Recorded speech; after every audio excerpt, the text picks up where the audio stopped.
IT sector बहुत ही ज्यादा grow कर रहा है globally. There is a report that says that 2 to 2.5 lakh employees are being hired in the year 2025. It's the biggest opportunity for the students in the technical background as well as non-technical backgrounds. But there is a one problem, जो students हमारे BCA कर रहे हैं वो एक बहुत ही बड़ा question उनके मन में बना रहता है कि हमें BCA के बाद क्या करना चाहिए।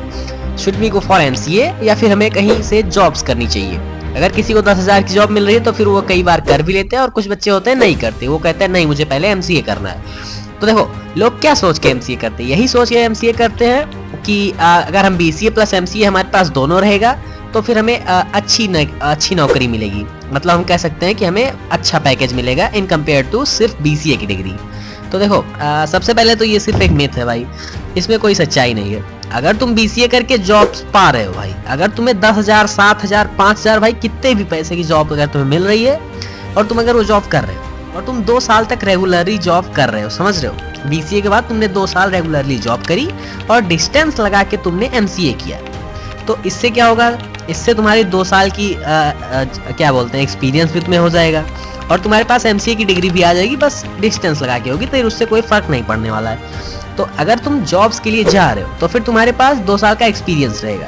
तो अगर तुम कहीं पर अप्लाई करोगे तो अगली कंपनी क्या देखेगी, तुम्हारी डिग्री से ज्यादा देखेगी कि तुम्हारे पास 2 साल का एक्सपीरियंस है। तो समझ रहे हो, अगर तुम सिर्फ MCA के लिए जाओगे कि तुम अच्छे कॉलेज से MCA करोगे फिर मुझे इन कैंपस प्लेसमेंट्स मिल जाएंगी, तो फिर नहीं, सबको प्लेसमेंट नहीं मिलती भाई। जो बहुत ही अच्छे बच्चे होते हैं उन्हें इन कैंपस प्लेसमेंट मिलती है।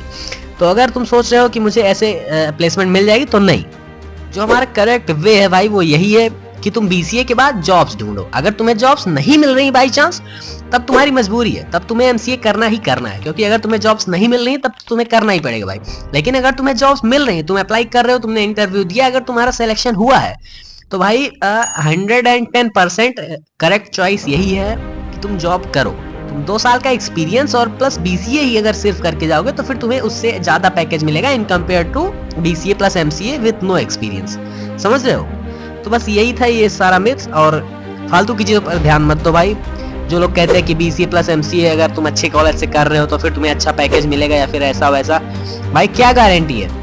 सभी कॉलेज वाले कहते हैं कि मैं तुम्हें प्लेसमेंट दिलाऊंगा, लेकिन प्लेसमेंट सिर्फ 20 या फिर 10% बच्चों को ही मिलती है इन कैंपस, बाकियों को सिर्फ ऑफ कैंपस ही जाना पड़ता है।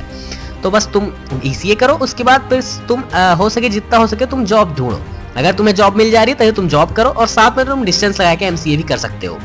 तो इससे क्या होगा, तुम्हारा BCA भी हो जाएगा, MCA भी हो जाएगा और उसके साथ तुम्हें 2 साल का एक्सपीरियंस भी हो जाएगा, जिससे तुम अगली कंपनी में बहुत ही जल्दी हायर्ड किए जाओगे। समझ रहे हो, तो बस यही थी आज की वीडियो, मिलते हैं फिर अगले वीडियो में, तब तक के लिए बाय बाय।